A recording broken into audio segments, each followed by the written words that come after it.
Salut à tous, je suis Spyro le Dragon. Soyez bienvenus sur la chaîne qui déboîte. On dit souvent que la Chine est l'usine du monde. Et qui dit usine dit forcément ouvrier. Et qui dit ouvrier dit forcément outil. Alors les ouvriers chinois, ils ont de la chance, ils peuvent travailler avec des outils chinois qui sont souvent pas chers et de bonne qualité. Le problème c'est que ces outils chinois, il a fallu qu'ils soient fabriqués eux-mêmes par d'autres ouvriers chinois. Et ces ouvriers chinois, pour fabriquer ces outils chinois, il leur a fallu des outils chinois fabriqués par d'autres ouvriers chinois. Et de fil en aiguille, on en arrive à cette énigme existentielle. Qu'est-ce qui est arrivé en premier? L'ouvrier chinois ou l'outil chinois? Je ne répondrai pas à cette question aujourd'hui, mais pour ceux que ça intéresse, vous avez 4 heures. Pour les autres, aujourd'hui, on va tester une mini perceuse un peu typée Dremel, chinoise donc, qui m'a été envoyée par le site Banggood. Et je vais essayer de la mettre en pratique en faisant un petit mode sur un petit boîtier en alu qui lui aussi m'a été envoyé par Banggood. Tous les liens seront dans la description de la vidéo pour ceux que ça intéresse et qui auraient éventuellement envie de faire le même petit projet que moi. En attendant, évidemment, le but du jeu, c'est de mettre en pratique cette mini petite perceuse, hein, on peut appeler ça comme ça, cette mini Dremel chinoise. Donc c'est parti pour le test. Bien voilà, donc le moins qu'on puisse dire avec cet objet, c'est qu'il ne fait pas vraiment dans le raffinement en termes d'emballage. Après voilà, hein, c'est un outil, hein, évidemment on ne s'attend pas à avoir un emballage aussi soigné que pour un smartphone ou un quelconque objet high-tech. Tout est marqué en chinois, hein, c'est vraiment un objet qui je pense est à vocation chinoise. D'ailleurs, le seul truc qui est marqué en anglais, il y a une faute, hein, puisque Perspect Origin Inherit Quality, déjà Inherit il devrait y avoir un S, et là c'est Respect, je pense, pas Perspect. Bon, c'est pas très grave, mais voilà, ça annonce un petit peu la couleur. Après voilà, hein, je le répète, hein, c'est un outil, les mecs ils se sont pas foulés pour l'emballage, c'est un petit peu normal. Donc on voit ici toute une sélection des outils qui sont disponibles apparemment chez cette marque-là. Et moi aujourd'hui je vais vous montrer celui-là, le premier ici, qui est donc une mini perceuse suffisamment petite pour être tenue à une main. Un Dremel ça ressemblerait plus à ça d'ailleurs je pense, mais voilà, hein, moi j'ai pris le premier dans la liste, hein, je ne me suis pas cassé la nénette. Donc ça s'ouvre vraiment de manière très basique.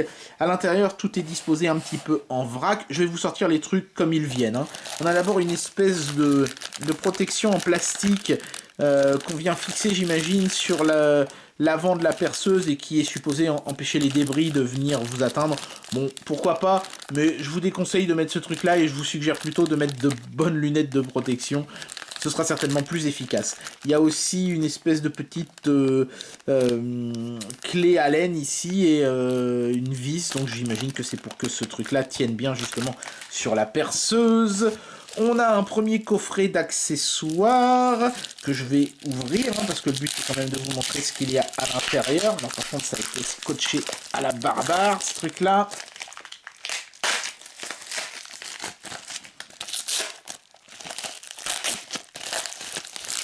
Voilà, donc c'est un premier coffret d'embout, je sais pas trop ce que c'est, ça me fait plus penser à des fraises de dentiste qu'à des outils, mais bon, on va voir, hein, ça ressemble à des espèces de petites choses pour polir, poncer, etc. Il y en a beaucoup, c'est étonnant, j'aurais préféré qu'il y ait quelques forêts de perçage, plutôt que juste des trucs comme ça, mais bon, ça a au moins le mérite d'être présent. J'imagine que ça c'est un coffret qui est plutôt pour les finitions. Le deuxième coffret, lui, ça doit être pour plus attaquer le sérieux.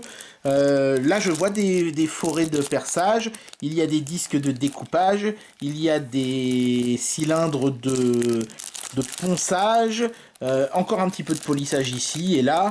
Voilà, ça a l'air déjà d'être un petit peu plus complet, même si je regrette un petit peu de ne pas voir plus de disques de découpe, parce que c'est essentiellement ce qu'on fait en général avec un Dremel, de la découpe. Et là, il n'y en a pas beaucoup. Bon, j'en ai, moi, d'une autre perceuse, donc ça ira. Mais pas super généreux le coffret quand même, hein. Enfin bon, il y a quand même de quoi démarrer, ça va. Et puis, on a une notice, voilà, qui est très sale, mais bon, ça c'est encore une fois, c'est un outil, peut-être qu'ils l'ont testé, et que ça a été sali ensuite la notice, je ne sais pas. Une fois de plus, on peut pas s'attendre à un soin extraordinaire. C'est tout en chinois, je ne comprends absolument rien. Il y a quand même des trucs en anglais quand même, par exemple comment on remplace les petites brosses carbone là, qui je crois évitent l'électricité statique. C'est étonnant parce qu'il y a aussi du russe sur la notice. C'est ces 3 langues-là hein, qui sont présentes. Le chinois, l'anglais et le russe. Bon, pourquoi pas. J'ai fait tomber un truc tout à l'heure. C'est une petite carte de garantie. Voilà. Donc c'est numéro 6 qui a fait le QC Pass. Ah bah voilà, c'est pour ça que c'est en russe. C'est parce que c'est les méchants de James Bond qui font le quality check. Et puis, on a la perceuse avec les petits accessoires qui vont à côté. Donc les fameux carbon brush. Donc ça, j'imagine que c'est du consommable. Ça s'use et il faut le remplacer au bout d'un moment. Bon bah c'est bien, ils nous en ont donné 2 de plus.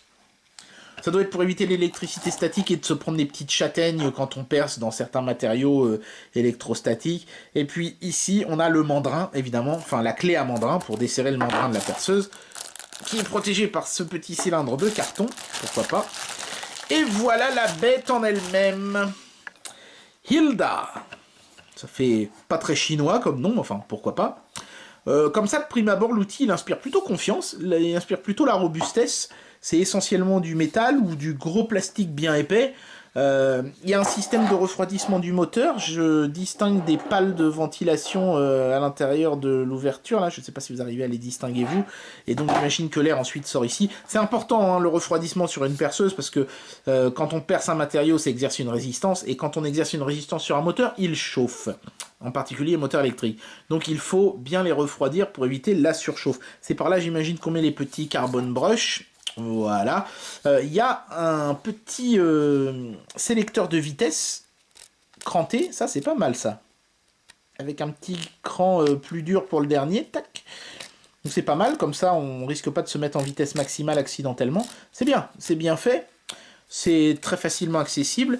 Et puis voilà. Après, le bouton on-off. Quand on met sur on, ça va se mettre à percer. Donc, on va déjà la faire tourner à vide pour voir un petit peu comment se comporte le moteur. Et puis ensuite, on fera notre petit do-it-yourself. Bien voilà, donc là, l'outil est branché. Et la première chose que je vais faire, c'est de le faire tourner à vide. Bah, déjà pour voir si l'outil fait pas un bruit chelou, s'il n'y a pas des vibrations parasites, si le système de refroidissement du moteur fonctionne bien. Ça va déjà nous donner pas mal d'indices sur la qualité de l'objet. Et puis évidemment, après, on le mettra en pratique dans un petit do-it-yourself. Donc d'abord, le fait de tourner à vide. Je vais le mettre à la vitesse minimale. Là, vous voyez, il est sur 1. J'appuie sur l'interrupteur ici, et normalement le moteur va tourner aussitôt. On y va.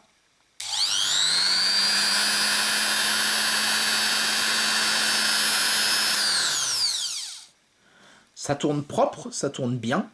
Je suis plutôt agréablement surpris. Je m'attendais pas à ce que ce soit aussi nickel. Et alors le système de refroidissement, ça marche bien. Hein. J'ai même froid aux mains là d'un coup. On va mettre un petit peu plus rapide. On va mettre à 4 par exemple.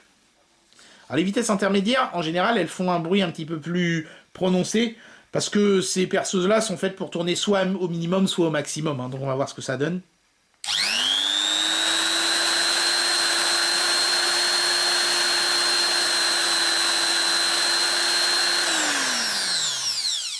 Ça fait encore un bruit très propre, ma foi, et on va se mettre à fond les ballons à 6.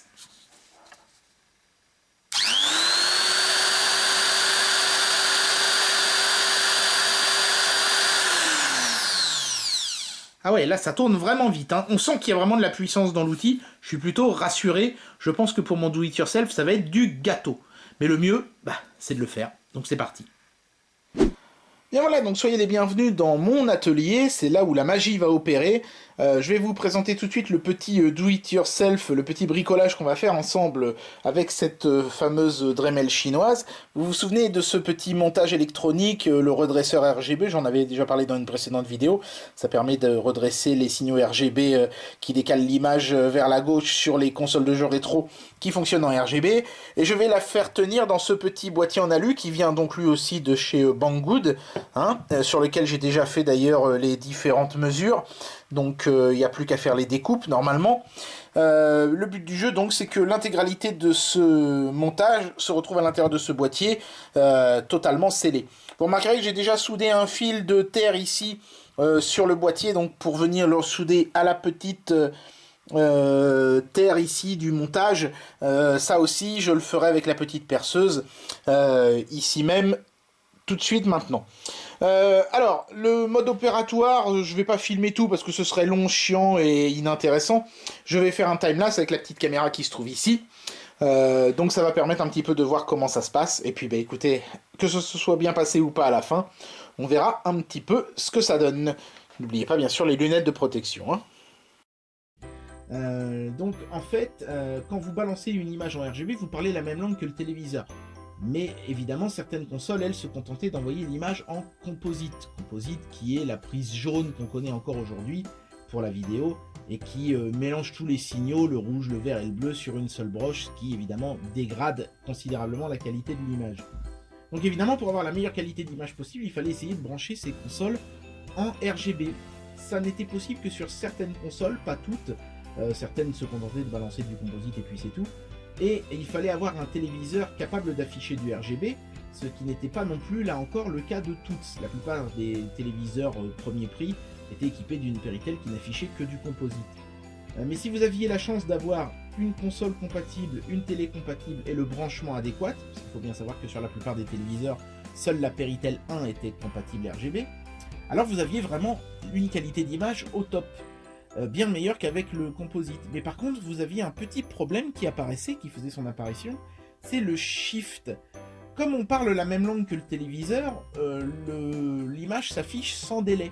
Or, les prises Péritel étaient prévues pour afficher un très léger délai, je ne sais pas de combien exactement, mais de quelques microsecondes, hein, pour décaler légèrement l'image vers la droite, parce que le composite, lui, qui était utilisé par presque tout, hein, par les magnétoscopes, par les caméscopes, par presque tout, sauf justement les consoles de jeu qui avaient la chance d'être RGB, le composite, lui, comme il a besoin de faire une petite traduction, comme tous les signaux vidéo sont mélangés sur une seule broche, il faut que la télé redivise tout en 3 signaux distincts, ça lui prend quelques microsecondes, et donc la prise Péritel avait en fait une espèce d'annulation de ce délai, en faisant en sorte que le signal soit affiché un peu plus tôt que prévu, ce qui corrigeait ce fameux délai induit par le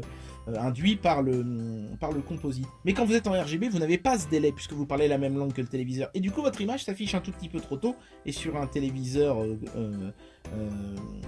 en cathodique, quand on va trop vite, l'image s'affiche trop à gauche. Et donc le but de ce petit montage, c'est de remettre un délai plus important dans la prise Péritel pour que l'image se décale légèrement à droite et soit à nouveau bien centrée sur l'écran. Ça se remarque surtout sur des jeux comme Sonic par exemple sur Mega Drive, parce que les bandes colorées en haut et en bas de l'écran sont dans des couleurs vives, alors que la plupart du temps dans les autres jeux c'est juste du noir. Et là on remarque bien sur la droite qu'on a un petit décalage de l'image, mais uniquement quand on est en RGB, quand on est en composite on ne le voit pas. Donc si vous êtes un puriste et que vous avez envie de jouer avec la meilleure qualité d'image possible à vos consoles, vous allez vous brancher en RGB, et du coup il vous faudra ce petit montage pour redresser le signal et éviter d'avoir une image décalée vers la gauche. Et bien finalement j'ai eu le temps de finir l'objet avant de faire le montage final de la vidéo, donc je vous le montre du coup pour que vous puissiez voir qu'avec cette perceuse on peut réussir à aboutir sur un projet comme ça. Difficile de percer ce métal qui est vraiment épais, hein. Ça a été le plus dur, le plus compliqué. Donc ici potentiomètre, là c'était pas dur, c'était juste percer un trou pour passer le potard.